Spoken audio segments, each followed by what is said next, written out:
আসসালামু আলাইকুম। এটিএন বাংলা সংবাদে সবাইকে স্বাগত জানাচ্ছি। আমি ভাবনা আহমেদ। শুরুতেই বিআরবি কেবল সংবাদ শিরোনাম। খালেদা জিয়াকে ভ্রমণের সম্মতি দিচ্ছে না মেডিকেল বোর্ড। চেয়ারপারসনের উপদেষ্টা এনামুল হক চৌধুরী। এয়ার অ্যাম্বুলেন্স আসবে মঙ্গলবার। চিকিৎসকদের সম্মতি পেলে বুধবার লন্ডন যাত্রা। আগামী নির্বাচন খুব বড় পরীক্ষা। রংপুরে পররাষ্ট্র উপদেষ্টা সীমিত সময়ে রাষ্ট্র সংস্কারে অনেক নীতি পরিবর্তন করেছে সরকার। রেজওয়ানা হাসান। জুলাই সনদ বাস্তবায়ন সহ ৫ দফা দাবিতে সিলেটে ৮ দলের সমাবেশ শুরু। অংশ নেবেন জামায়াত ইসলামীর আমির সহ কেন্দ্রীয় নেতারা।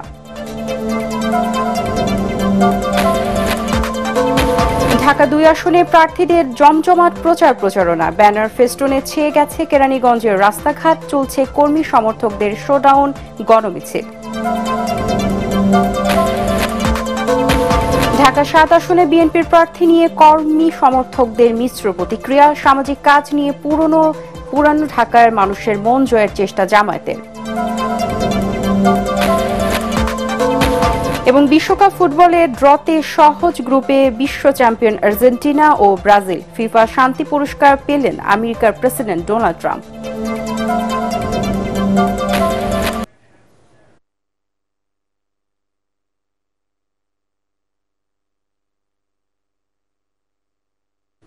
শুনছিলেন বিআরবি কেবল সংবাদ শিরোনাম। এবারে বিস্তারিত।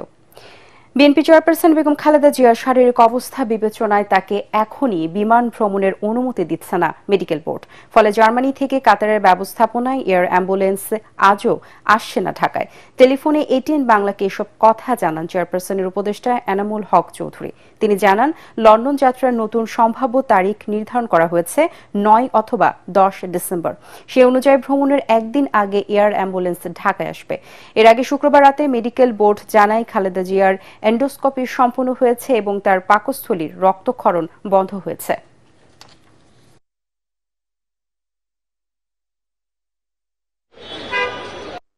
আজকে যে অ্যাম্বুলেন্স আসার কথা ছিল এটাকে আমরা রেফার করছি। ওনার স্বাস্থ্য ইমপ্রুভ হলে ৮ তারিখে আসবে। ৯ তারিখে যাওয়ার জন্য আমরা একটা লক্ষ্য তৈরি করেছি, অথবা ৯ তারিখ ১০ তারিখে যেতে পারে।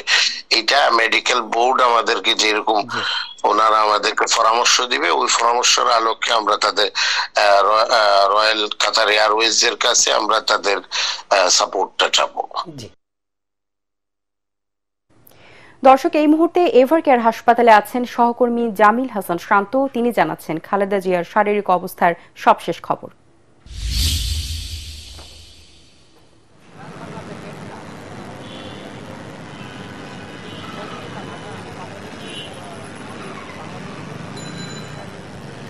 ভাবনা কিছুক্ষণের মধ্যেই কিন্তু ডাক্তার জুবাইদা রহমান তিনি কিন্তু রাজধানীর এভারকেয়ার হাসপাতালে আসবেন বেগম খালেদা জিয়াকে তৃতীয়বারের মতো দেখার জন্য। এর আগে তিনি গতকালকে বাংলাদেশে অবতরণ করেই কিন্তু প্রথমবার বেগম খালেদা জিয়াকে দেখতে আসেন।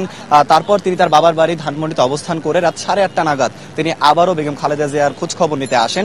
তখন প্রায় 2 ঘন্টারও বেশি সময় তিনি হাসপাতালের ভেতরে ছিলেন এবং চিকিৎসকদের সঙ্গে বিভিন্ন বিষয় তিনি আলোচনা করেছেন বলে আমরা জানতে পেরেছি। আমরা ভোরবেলা থেকেই এখানে বেলা বাড়ার সাথে সাথে এখানে উৎসুক জনতার পাশাপাশি বিভিন্ন পর্যায়ের নেতা কর্মীদের ভিড় আমরা দেখতে পেরেছি। সবার সাথে কথা বলে আমরা যতটুকু জানতে পেরেছি তাদের সকলের একটাই দাবি বা বলা, তারা বলছে আজকের খালেদা জিয়ার এই পরিণতির পেছনে সাবেক প্রধানমন্ত্রী শেখ হাসিনাই দায়ী এবং সকলের আসলে বর্তমানে একটাই চাওয়া, সেটা হলো খালেদা জিয়ার দ্রুত সুস্থতা। আর যদি একটু আইন শৃঙ্খলা বাহিনীর কথা আপনাকে জানাতে চাই, সেটি হলো এখানে পুলিশ, বিজিবি সহ আর্মি এবং সরকারের বিভিন্ন স্পেশাল ফোর্স এখানে কাজ করছে বেগম খালেদা জিয়ার নিরাপত্তার জন্য এবং পুরোপুরি হাসপাতালটি আসলে নিরাপত্তার চাদরে ঢাকা। বাহিরের কোনো মানুষ আসলে ভেতরে ঢুকার কোনো সুযোগই নেই। এবং আপনাকে আরেকটা বিষয় জানিয়ে রাখতে চাই, গতকাল রাতে কিন্তু বেগম খালেদা জিয়ার এন্ডোস্কোপি করানো হয়েছে। তারপরে তার পাকস্থলী থেকে রক্তক্ষরণের মতো ঘটনা ঘটেছে এবং সেটি খুব দ্রুত আসলে মেডিকেল টিম তাদের নিয়ন্ত্রণে নিয়ে এসেছে বলে আমরা এই পর্যন্ত জানতে পেরেছি। এবং সেই এন্ডোস্কোপির রিপোর্ট সহ খালেদা জিয়ার সার্বিক পরিস্থিতি এবং তাকে নিয়ে ভবিষ্যৎ পরিকল্পনা, সেই পাশাপাশি এবং তাকে কখন বিদেশে নিয়ে যাওয়া হবে উন্নত চিকিৎসার জন্য বা কখন তিনি সুস্থতার মানে সবলভাবে সে বিদেশ যেতে পারবেন, সেই সকল খবরাখবর আমাদেরকে আজ সন্ধ্যা নাগাদ প্রেস কনফারেন্সের মাধ্যমে একটি মেডিকেল টিম আমাদের প্রেস কনফারেন্সের মাধ্যমে জানাবে বলে এখন পর্যন্ত আমরা জানতে পেরেছি। আসলে তারপরেই আমরা সুস্পষ্টভাবে বলতে পারবো বেগম খালেদা জিয়ার বিদেশ ভ্রমণের তারিখটি আমরা তখনই আসলে নিশ্চিতভাবে জানতে পারবো। তো এখন পর্যন্ত এই ছিল আমার কাছে এভার কেয়ার হাসপাতাল থেকে বেগম খালেদা জিয়ার শারীরিক অবস্থার সর্বশেষ খবর। শান্ত, আপনাকে ধন্যবাদ। আগামী নির্বাচন অত্যন্ত বড় পরীক্ষা বলে মন্তব্য করেছেন পররাষ্ট্র উপদেষ্টা তৌহিদ হোসেন। সকালে রংপুর জেলা প্রশাসকের কার্যালয়ে জেলার সরকারি কর্মকর্তাদের সাথে মতবিনিময় সভায় তিনি এই মন্তব্য করেন। সুষ্ঠু নির্বাচন উপহার দিতে অন্তর্বর্তী সরকারের প্রতিটি বিভাগ কাজ করছে এবং এর মাধ্যমে নতুন সরকার গঠন হবে বলেও জানান তিনি। জেলা প্রশাসক মোহাম্মদ এনামুল আহসান, পুলিশ সুপার মারুফত ফোয়াসাইন ও রংপুর মেট্রোপলিটন পুলিশের উপ পুলিশ কমিশনার তোফায়েল আহমেদ সহ অন্যান্যরা সভায় উপস্থিত ছিলেন।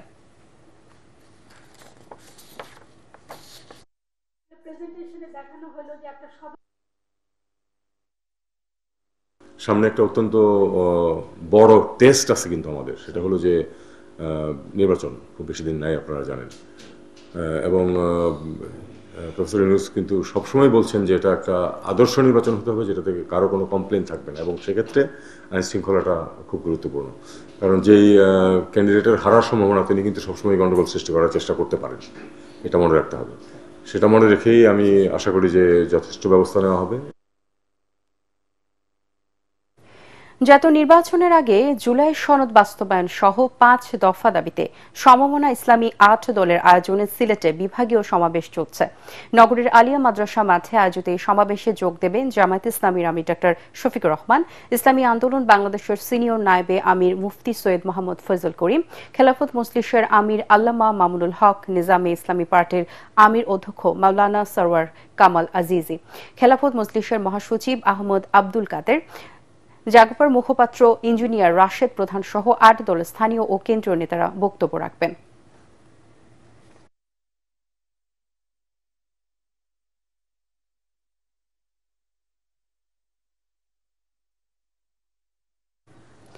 দেশের বনাঞ্চল উজাড় করে ইকোনমিক জোন স্থাপনের প্রকল্প নেওয়ার ক্ষোভ প্রকাশ করেছেন পরিবেশ, বন ও জলবায়ু উপদেষ্টা সৈয়দা রেজওয়ানা হাসান। রাজধানীর আগরগাঁয়ে বন্যপ্রাণী, বন ও জীববৈচিত্র্য সংরক্ষণ কাজে নিয়োজিত স্বেচ্ছাসেবক এবং সংগঠনের প্রতিনিধিদের সাথে মতবিনিময় সভায় তিনি এই মন্তব্য করেন। এ সময় তিনি বলেন, যে কোনো দুর্যোগ মোকাবেলায় সুন্দরবনের মতো অন্যান্য বনাঞ্চল ঢাল হিসেবে কাজ করে, আর তাই অর্থনৈতিক উন্নয়নের সাথে সাথে জানমালের নিরাপত্তায় বন সংরক্ষণের প্রয়োজন। তিনি জানান, নির্বাচনের আগে সীমিত সময়ের মধ্যে যেসব নীতি পরিবর্তন সম্ভব ছিল সেগুলো করেছে অন্তর্বর্তী সরকার। সব উপকূলীয় বনেই একটা করে ইকোনমিক জোন হইতে হবে। কেন বাবা, ইকোনমিক জোন অন্য জায়গায় করি, বনও তো লাগবে, ইকোনমিক জোনও লাগবে, আমাদের বনও লাগবে। তো আপনারা দেখেছেন যে বর্তমান সরকারের সময় আমরা সোনাদিয়ার যে ইকোনমিক জোন ওইটা বাতিল করতে সক্ষম হয়েছি। কিন্তু শুধু বাতিল করলেই তো হবে না, বন বিভাগকে তো পরের যে 2টা স্টেপ সেটা তো করতে হবে। তো এখানকার অবৈধ দখলদারদেরকে আমাদের উচ্ছেদ করতে হবে, সেই প্রক্রিয়াটাও আমরা শুরু করেছি।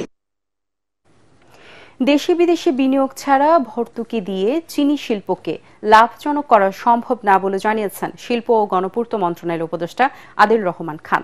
সকালে নাটোর চিনিকল উত্তরা গণভবন পরিদর্শন শেষে তিনি কথা জানান। শিল্প উপদেষ্টা বলেন, বিদেশ থেকে চিনি আমদানি বন্ধ রাখা হয়েছে। দেশের যে পরিমাণ চিনি মজুত রয়েছে তা বিক্রি করার পর চিনি আমদানির সিদ্ধান্ত নেওয়া হবে। নাটোরের জেলা প্রশাসক আসমা শাহিন ও পুলিশ সুপার আব্দুল ওয়াহাব সহ অন্যান্য কর্মকর্তারা এ সময় উপস্থিত ছিলেন। দীর্ঘদিন এটা অবহেলিত ছিল, আমরা এটাকে তৈরি করলাম। বিদেশ থেকে আমদানি করা চিনি আপাতত আমদানি বন্ধ, কারণ বাংলাদেশের চিনি কলের চিনি যা জমা হয়ে আছে এটা আগে বিক্রি হবে। আশা করি আমাদের সময়ে বা আগামী সরকারের সময় ভালো খবর আসবে, আমরা কাজ এগিয়ে নিচ্ছি। তা আমাদের সক্ষমতাটা বাড়ানো শুধুমাত্র চিনির উপরে না থেকে চিনির সঙ্গে সঙ্গে আনুষঙ্গিক যদি আমরা কিছু উৎপাদনমূলক কাজ হাতে নিতে পারি, সেটাও চিন্তা করছি আমরা। এখন দেখবেন সালাম স্টিল ভোটার গাড়ি।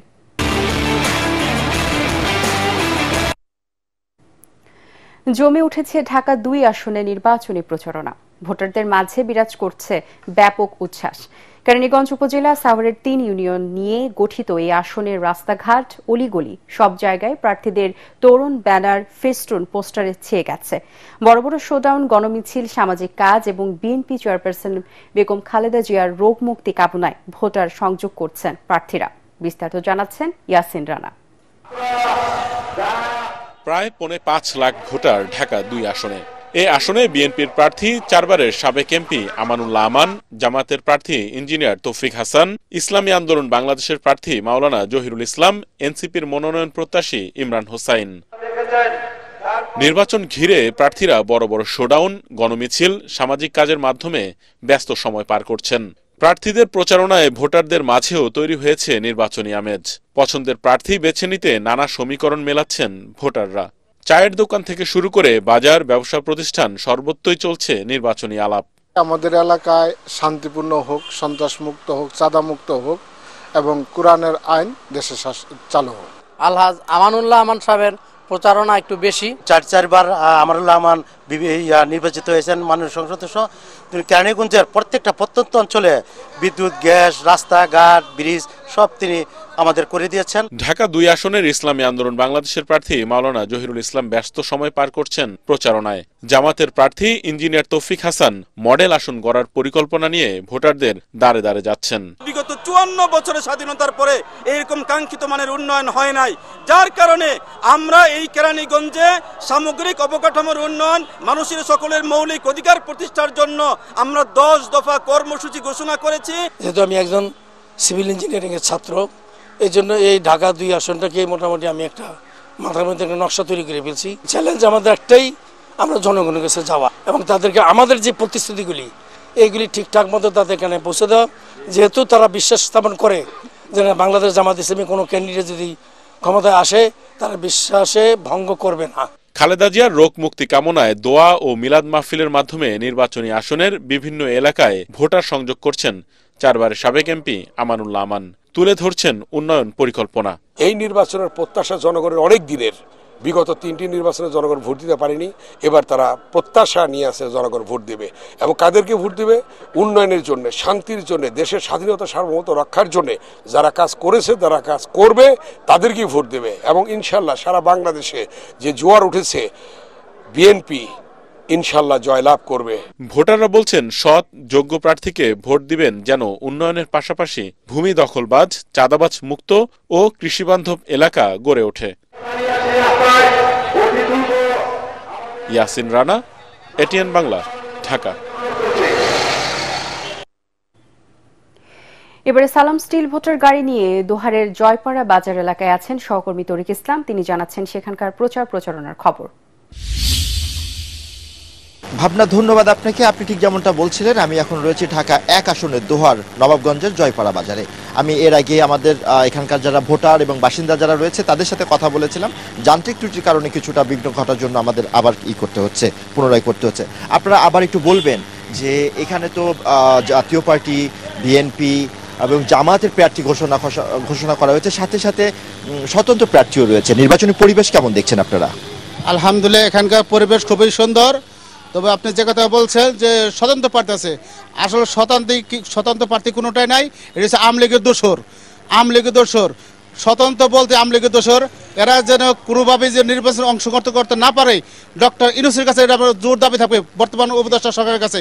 জি, ধন্যবাদ আপনাকে। আপনি একটু বলবেন যে আপনাদের এই এলাকার সমস্যা কি আছে, যারা আগামী দিনের যারা নেতৃত্বে আসছেন তাদের কাছে আপনাদের প্রত্যাশা কি থাকবে? আমাদের প্রত্যাশা থাকবে একটা ডিজিটাল দোহার, ভালো মডেল, এই ভালো একটা পরিবেশ, সুন্দর দোহার জয়পাড়া একটা উপহার দেওয়ার জন্য, এখানে ভালো রাস্তাঘাটের জন্য আমাদের তাদের কাছে এইটুকুই প্রত্যাশা।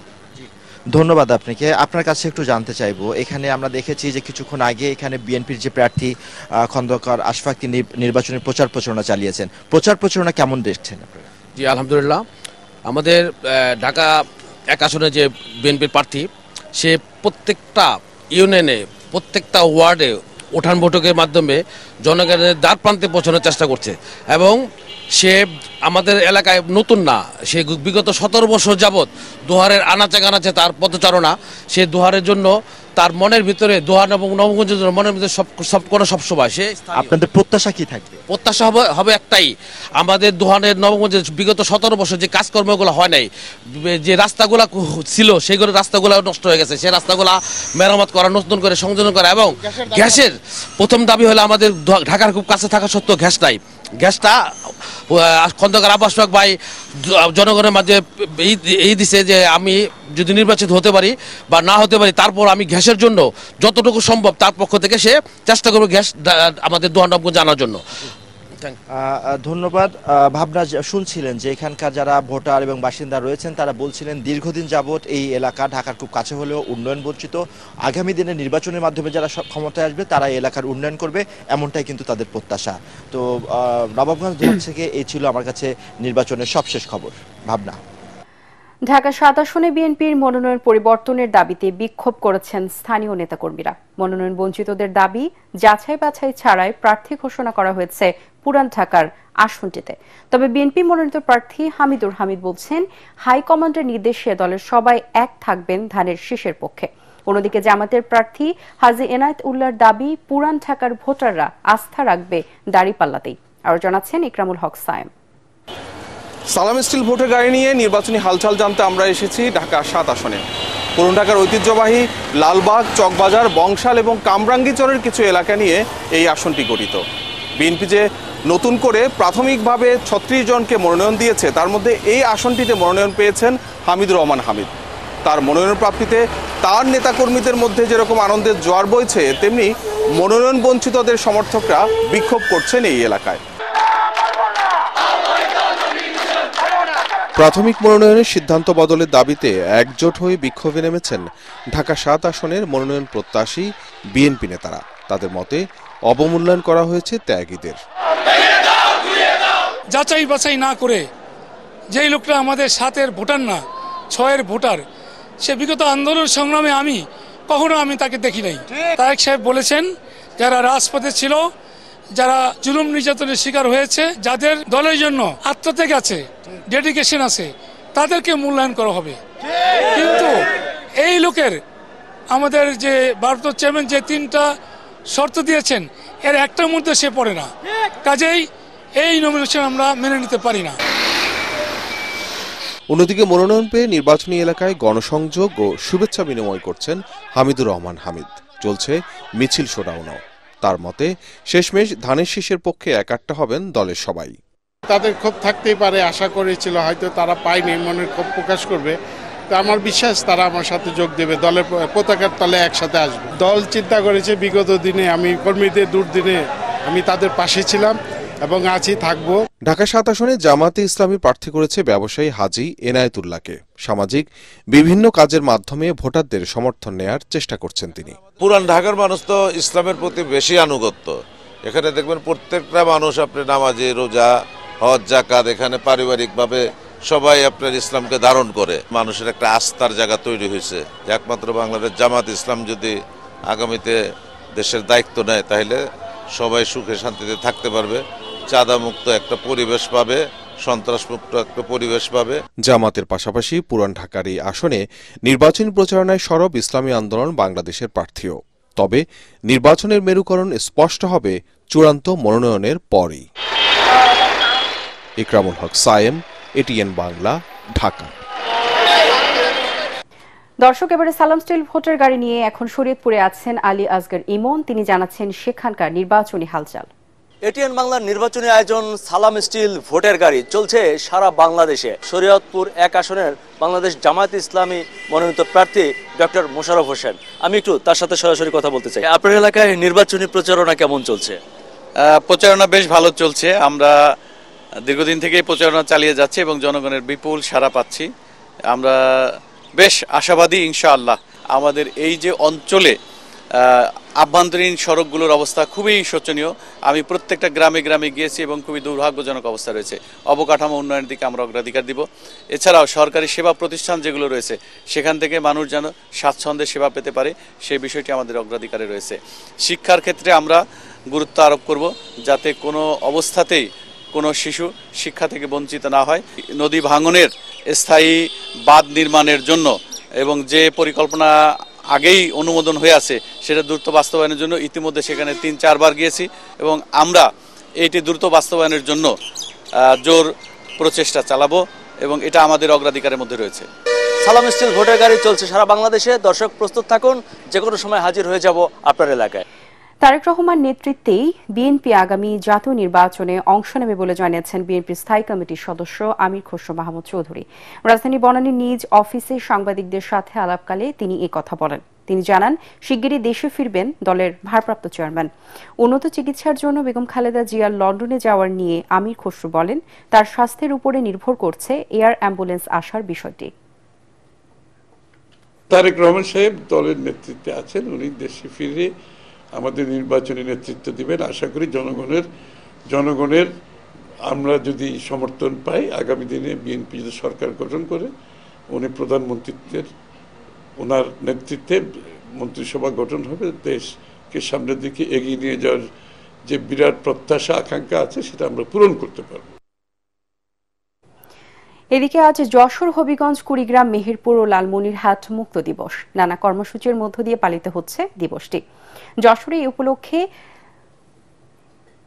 টাউন হল ময়দানে জাতীয় সঙ্গীত পরিবেশন ও জাতীয় পতাকা উত্তোলনের মাধ্যমে দিবসের সূচনা করা হয়। পতাকা উত্তোলন করেন জেলা প্রশাসক মোহাম্মদ আশিক হাসান। পরে একটি র্যালি শহরের গুরুত্বপূর্ণ সড়ক প্রদক্ষিণ করে। হবিগঞ্জের র্যালি, আলোচনা সভা, পতাকা উত্তোলন ও জাতির শ্রেষ্ঠ সন্তানদের প্রতি শ্রদ্ধা নিবেদনের মাধ্যমে হবিগঞ্জ মুক্ত দিবস উদযাপন করা হয়। র্যালিতে জেলা প্রশাসক আবু হাসনাত মোহাম্মদ আরেফিন ও পুলিশ সুপার ইয়াসমিন খাতুন সহ জেলার মুক্তিযোদ্ধারা অংশ নেন। কুড়িগ্রামে হানাদার মুক্ত দিবস উপলক্ষে জেলা মুক্তিযোদ্ধা সংসদ ও মহিলা পরিষদ সহ বিভিন্ন সামাজিক সাংস্কৃতিক সংগঠন নানা কর্মসূচি পালন করে। মেহেরপুরে জেলা প্রশাসনের পক্ষ থেকে শহরের কলেজ মোড়ে অবস্থিত স্মৃতিসৌধতে পুষ্পার্ঘ্যের মধ্য দিয়ে জাতীয় শ্রেষ্ঠ সন্তানদের স্মরণ করা হয়। জেলা প্রশাসক ডক্টর সৈয়দ এনামুল কবির সহ অন্যান্যরা এ সময় উপস্থিত ছিলেন। লালমনিরহাট হানাদার মুক্ত দিবস উপলক্ষে সকালে লালমনিরহাট রেলে গণকবরে শ্রদ্ধা নিবেদন, জিয়ারত ও বিশেষ দোয়া করা হয়। জেলা প্রশাসক HM রকিব হায়দার সহ মুক্তিযোদ্ধারা উপস্থিত ছিলেন। বিশ্বকাপ ফুটবলের ড্রতে তুলনামূলক সহজ গ্রুপেই আছে বিশ্ব চ্যাম্পিয়ন আর্জেন্টিনা ও ব্রাজিল। তুলনামূলক কঠিন গ্রুপে পড়েছে ফ্রান্স। তবে কোনো গ্রুপকেই গ্রুপ অব ডেথ বলা যায় না। এবার 12টি গ্রুপে ভাগ হয়ে 48টি দল খেলবে বিশ্বকাপে। ড্র অনুষ্ঠানে উপস্থিত ছিলেন আমেরিকার প্রেসিডেন্ট ডোনাল্ড ট্রাম্প এবং বাকি দুই আয়োজক দেশ মেক্সিকো ও কানাডার রাষ্ট্রপ্রধানরা। নোবেল শান্তি পুরস্কার না পেলেও প্রথমবারের মতো চালু করা ফিফা শান্তি পুরস্কার পেলেন আমেরিকার প্রেসিডেন্ট ডোনাল্ড ট্রাম্প। পরাগ আরমানের রিপোর্ট।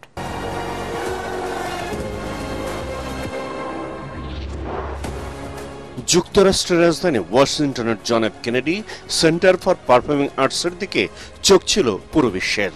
বিশ্বকাপ ফুটবলের গ্রুপিং যে হয়ে গেল সেখানেই। 2026 বিশ্বকাপেই প্রথমবারের মতো 48টি দল অংশ নেবে।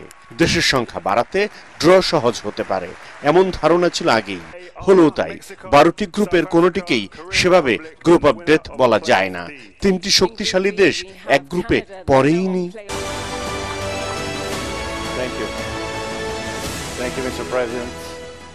অনুষ্ঠানের আগে থেকেই ওয়াশিংটন ঘিরে আগ্রহ তৈরি হয়েছিল। তবে সব আগ্রহের কেন্দ্রে ছিলেন আমেরিকার প্রেসিডেন্ট ডোনাল্ড ট্রাম্প। এবার থেকে ফিফা প্রচলিত শান্তি পুরস্কারের প্রথম প্রাপক যে তিনিই। নোবেল শান্তি পুরস্কার না পেলেও ফিফা পুরস্কার পেলেন Trump. Okay, let me hold. Fantastic. Excellent.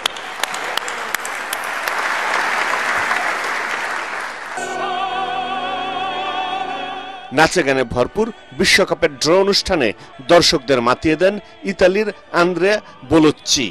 উদ্বোধনী ভাষণে ফিফা প্রেসিডেন্ট জিয়ান্নি ইনফান্তিনো জানান, 1 মাসের মধ্যে 104টি সেরা খেলা দেখতে চলেছে America. The only one and only world champion. What an exciting summer from the 11th. এবার 2026 বিশ্বকাপের থিম সং ডিজায়ার নিয়ে দর্শক মাতিয়ে তোলেন ব্রুস স্প্রিংস্টিন এবং নিকোল শার্জিঙ্গার। ড্রয়ের প্রথম রাউন্ডে ছিলেন আয়োজক 3 দেশের রাষ্ট্রপ্রধান। বিদায়ের আগে তাদের সঙ্গে সেলফি তোলেন Infantino. Thank you very much. Thank you. Let's go. 2026 সালের 11 জুন মেক্সিকো এবং দক্ষিণ আমেরিকার খেলা দিয়ে উদ্বোধন হবে বিশ্বকাপ। তবে বিশ্ব ফুটবলের 2 পরাশক্তি ব্রাজিলকে প্রথম ম্যাচ খেলতে হবে মরক্কোর সঙ্গে। বর্তমান চ্যাম্পিয়ন আর্জেন্টিনা তাদের প্রথম ম্যাচে মুখোমুখি হবে আলজেরিয়ার। পরাগামান, এটিএন বাংলা। এবারে পূবালী ব্যাংক বাণিজ্য সংবাদ।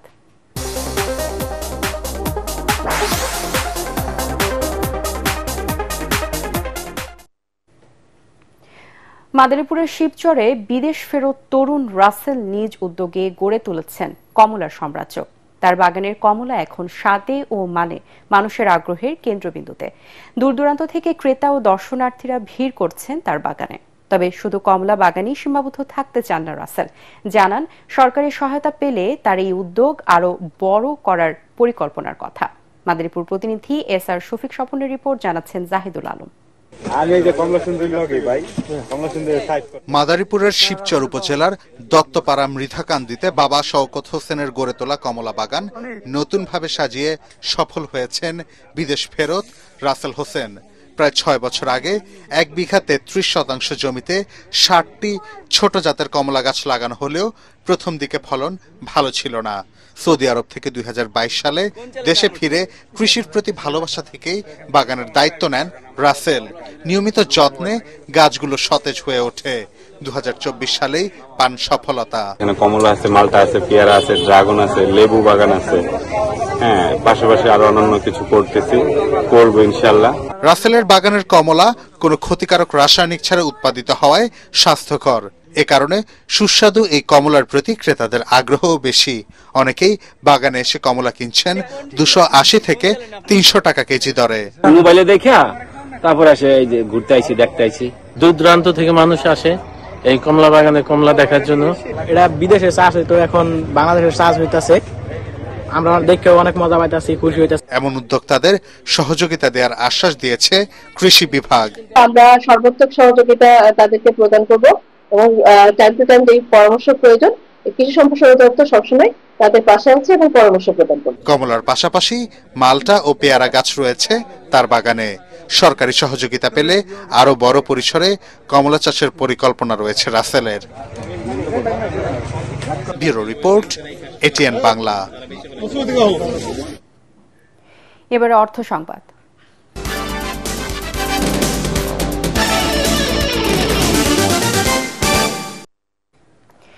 বর্তমানে মানুষের সুস্থতা, শিশুর পুষ্টি নিয়ে নতুন তথ্য ও সাম্প্রতিক গবেষণা নিয়ে অনুষ্ঠিত হয়ে গেল নেসলে বাংলাদেশ আয়োজিত HM লুমিনারি সম্মেলন। 2 দিনব্যাপী এই বৈজ্ঞানিক কর্মশালায় অংশ নেন দেশ বিদেশের গবেষক, বিশেষজ্ঞ ও সংশ্লিষ্ট কর্মকর্তারা। এ সময় প্রধান আলোচক ফিলিপাইনের শিশু বিশেষজ্ঞ ডক্টর র্যান্ডি উটোলা শিশুদের রোগ প্রতিরোধ ক্ষমতা, গাটের স্বাস্থ্য এবং সামগ্রিক বেড়ে ওঠায় HMO এর গুরুত্ব নিয়ে আলোচনা করেন। সবশেষ HMO বিষয়ক গবেষণাকে বাস্তবে প্রয়োগ করে বাংলাদেশের মানুষের উন্নত স্বাস্থ্য নিশ্চিত করার আহ্বান জানান আয়োজন করা হয়। এবারে সন্ধানী লাইফ ইন্স্যুরেন্স আন্তর্জাতিক সংবাদ।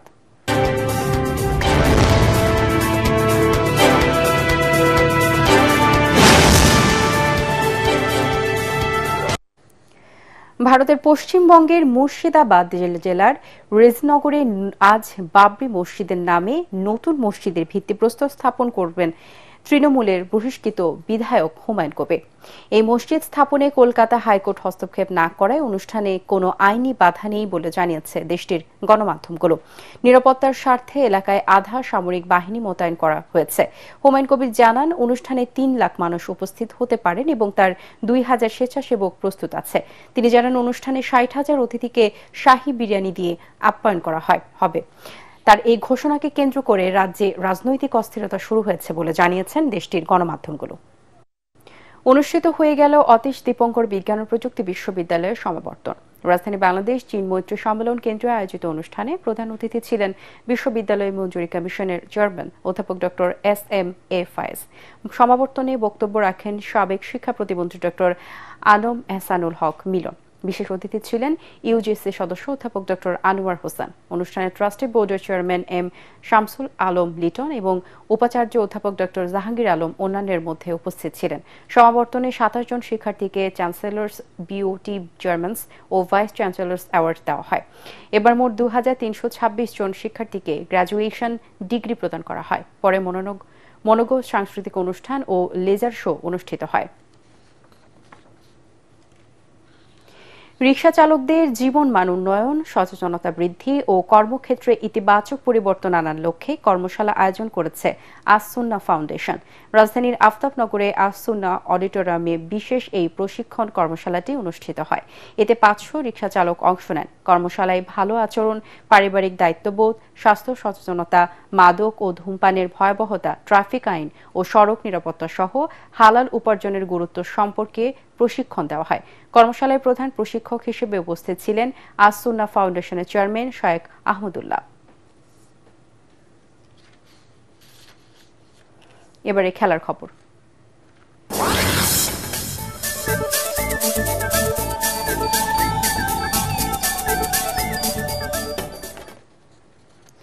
আয়ারল্যান্ডের বিপক্ষে বল হাতে দুর্দান্ত পারফর্ম করার কারণে আইসিসি নভেম্বর মাসের সেরা খেলোয়াড়ের সংক্ষিপ্ত তালিকায় জায়গা করে নিলেন তাইজুল ইসলাম।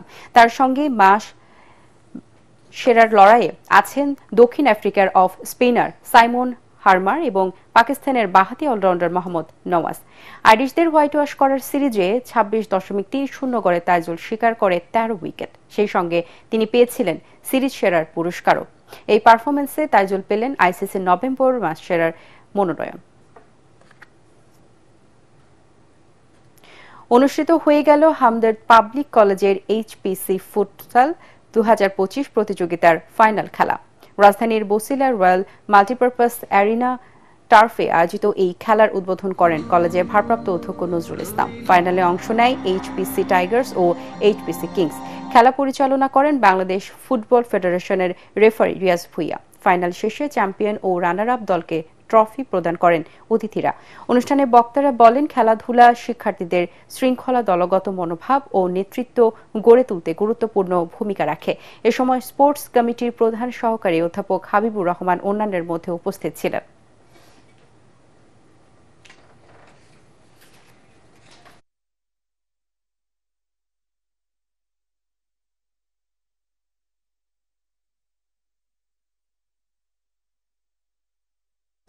শেষ করার আগে বিআরবি কেবল সংবাদ শিরোনামগুলো জানিয়ে দিব আরো একবার। চিকিৎসকদের সম্মতি পেলে বুধবার লন্ডন যাবেন খালেদা জিয়া। চেয়ারপারসনের উপদেষ্টা এনামুল হক চৌধুরী। এয়ার অ্যাম্বুলেন্স আসবে মঙ্গলবার।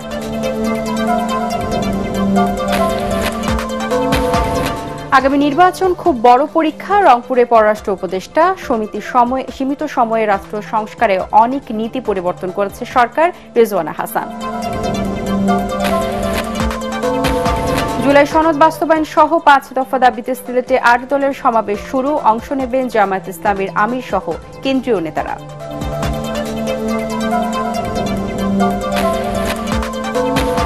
ঢাকা 2 আসনে প্রার্থীদের জমজমাট প্রচারণা। ব্যানার ফেস্টুনে ছেয়ে গেছে কেরানীগঞ্জের রাস্তাঘাট।